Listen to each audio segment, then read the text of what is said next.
Bonjour tout le monde, bonjour mes chers élèves. Cette vidéo est faite pour vous, elle est faite aussi pour découvrir ensemble une leçon très importante de conjugaison, l'impératif présent. Je suis sûr que certains parmi vous posent les mêmes questions. C'est quoi l'impératif et à quoi sert exactement? Pour mieux comprendre, vous n'allez qu'à suivre avec moi l'explication suivante. Commençons par les deux définitions. L'impératif est l'un des modes de la langue française, comme l'infinitif, l'indicatif, le subjonctif, le conditionnel. Il existe également l'impératif, notre leçon aujourd'hui. L'impératif sert à exprimer un ordre, c'est-à-dire ordonner quelqu'un. Par exemple, finis tes devoirs. Il sert aussi à exprimer un conseil, conseiller quelqu'un. Par exemple, écoutez attentivement vos professeurs. Il sert à exprimer une interdiction, ne traversez pas en courant. Maintenant, passons à la formation. Pour former l'impératif présent, vous allez le former à partir du présent de l'indicatif. Donc, si vous savez conjuguer au présent de l'indicatif, vous savez également conjuguer à l'impératif présent. Prenons le verbe prendre au présent de l'indicatif comme exemple. On dit « je prends »,« tu prends »,« il prend »,« nous prenons »,« vous prenez »,« ils prennent ». Alors, on a dit que l'impératif sert à donner un ordre, mais il est impossible de donner un ordre à moi-même. Donc, supprimons la première personne, le « je », avec son verbe. Il est impossible aussi de donner un ordre à une personne à qui je ne m'adresse pas. Donc, supprimons la troisième personne du singulier avec son verbe. Il sans S, elle sans S ou bien le pronom on. Et la troisième personne du pluriel avec le verbe aussi, il avec S et elle avec S. Finalement, il ne reste que trois formes. Tu, le nous et le vous. Effaçons-les aussi, mais cette fois-là, gardez le verbe. Car à l'impératif présent, les sujets ne sont pas exprimés. On va garder seulement les trois formes prend, prenons et prenez. C'est le verbe prendre à l'impératif présent.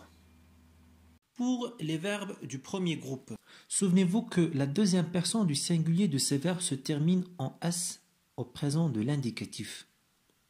On dit donc tu marches avec un S à la fin.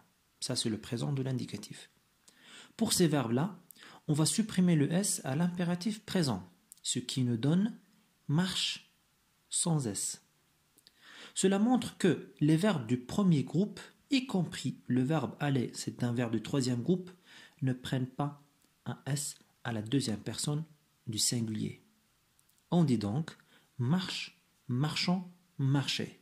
Et pour le verbe aller, on dit va sans S, allons, allez.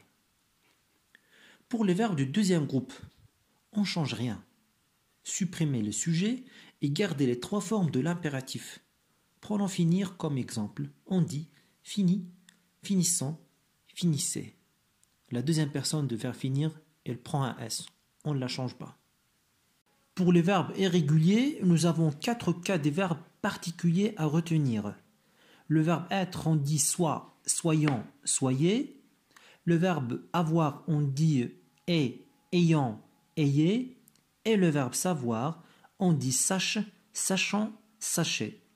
Ces trois verbes sont formés à partir du radical du subjonctif présent, ce n'est pas celui de l'indicatif présent. Et le quatrième verbe qui fait partie de ces cas particuliers, c'est le verbe vouloir. Je vous demande de retenir la deuxième personne du pluriel veuillez, car on l'utilise souvent et surtout à l'écrit. Par exemple, veuillez éteindre votre téléphone. À la forme négative, c'est là où on peut exprimer une interdiction. Vous mettez le ne pas et vous l'articulez autour du verbe comme vous feriez normalement pour le présent de l'indicatif. Vous allez retenir ne reculez pas. Donc, comme vous voyez, les mots de négation encadrent le verbe conjugué à l'impératif présent. C'est le verbe reculer à la deuxième personne du pluriel. Ne reculez pas. Maintenant, j'ai une autre règle à vous expliquer. Il ne faut pas la oublier. Il faut placer un tiret entre le verbe à l'impératif et le pronom qui le suit. Là, je vous parle des pronoms y et on. On trouve toujours un s à la deuxième personne du singulier devant on et y. Par exemple, le verbe parler, on dit parle-y, parle-en. On ajoute un s. Et bien sûr, sans oublier le trait d'union entre le verbe et le pronom. Et le verbe aller, on dit vas-y, en ajoutant un s et le trait d'union, mais on dit va-t'en, on n'ajoute pas un s, mais on ajoute un t ophonique. Pour mieux articuler, on dit va-t'en, pas vas-en. Et bien sûr, n'oubliez pas toujours le trait d'union. Et voilà, c'est tout pour aujourd'hui. J'espère que vous avez bien saisi cette leçon. Je vous conseille de faire les exercices étudiés sur votre manuel pour bien s'entraîner. Et n'oubliez pas de consulter notre page Facebook et notre chaîne. Et laissez vos questions au cas où vous n'avez pas bien compris quelque chose. Donc, prenez soin de vous et à bientôt.